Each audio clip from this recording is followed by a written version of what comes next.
Good morning, it's Meg from SwissWatchExpo. You're familiar with all the nicknames, Batman, Batgirl, the Hulk. How about the Fat Lady? I'm going to introduce her to you in just a minute.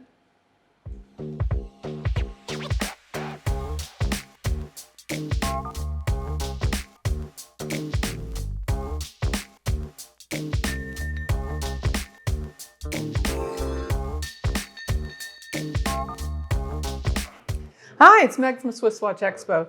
You guys know I love Rolex. We have such a fun product around here, so many options to show you, and we're always super privileged to have the exceptional quality and quantity of our steel sports models. They're iconic, they're so well known, and of course they have so many nicknames. So the Batman, Batgirl, Hulk, all of those are current models that everybody is searching for, but I've got some really fun ones for you today. And actually, it's kind of interesting that sometimes it's simply an anomaly and wasn't supposed to happen, but it did anyway. And they actually, when we have one, it makes it very interesting and very desirable from our customers. So let me start with one of those. It's actually an anomaly. This is our very classic anniversary Submariner. I'm going to tell you about the Fat Lady in a minute. I know that was in my intro, but we're going to start this way instead. So one of the nicknames or one of the comments that you might hear or read out there on the Rolex forum is the flat 4.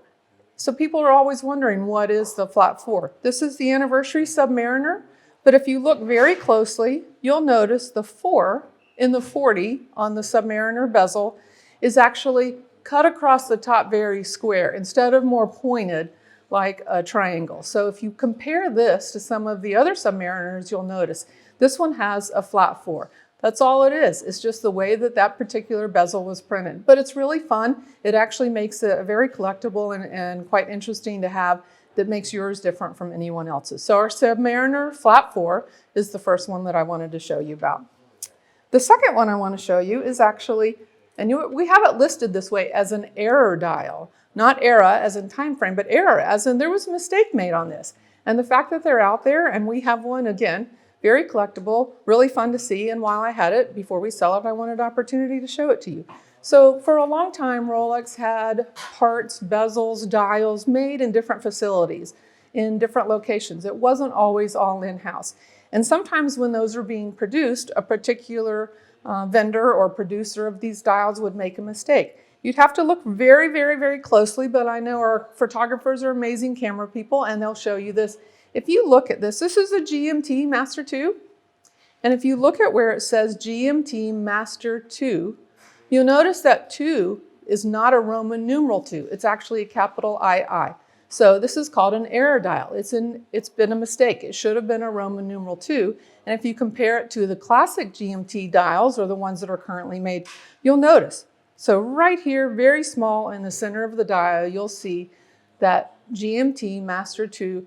It's the error dial. So this one's really fun. Actually, I think I'm selling this really soon, so it won't be here for long, but while we had it, I wanted to show it to you. And in case they buy something else, give me a call. We'll make sure this one goes home to you. While I have the GMT-Master 2 error dial in my hand, I do want to show you another one. I want to introduce you to the Fat Lady. She deserves a lot of respect. She's actually quite important in the history of the Rolex watches. She's also another GMT-Master 2, and actually she's the first GMT-Master 2. Before this, they made the GMT. The GMT originally were made in the 60s, and they were exclusively for Pan Am pilots. The whole idea behind the GMT, of course, is Greenwich Mean Time. It has your 24-hour bezel, and on that 24-hour bezel, the pilots, they all fly in Zulu or GMT time. So they were able to know immediately, regardless of where they were, which time in military or GMT Zulu time it was. And then as they traveled, they would move the bezel based on how many hours in different time zones they were in. What's important about this one, this is the 16760. It was introduced in 1983, is that they switched the movement completely. Prior to this, the GMT Master watches actually, the hour hand and the 24-hour GMT time did not move independently. You had to set them and they would change both at the same time. This was the first introduction of a new movement that allows the GMT hand, the red hand, and the hour hands to move independently. So in fact, you can have 3 time zones on this watch. But the reason she's named the Fat Lady, there's another lesser well-known nickname for her. It's the Sophia Loren, because Sophia was kind of a curvy girl, and that's how the nickname got here for Fat Lady as well. But the Fat Lady is actually, when they made this particular movement that had the ability to have that independent timing between the 24-hour and the hour hand, you'll notice that the case is a little bit thicker. And I'm going to borrow this one that's the Error Dial just so you can see. She's actually a little bit curvier. She's a little higher, a little bit thicker through the girth of it, the depth of it. And then also you'll notice that one of the things they did is they beefed up the lugs or the crown guard around the lugs as well, but the crown guard around the crown.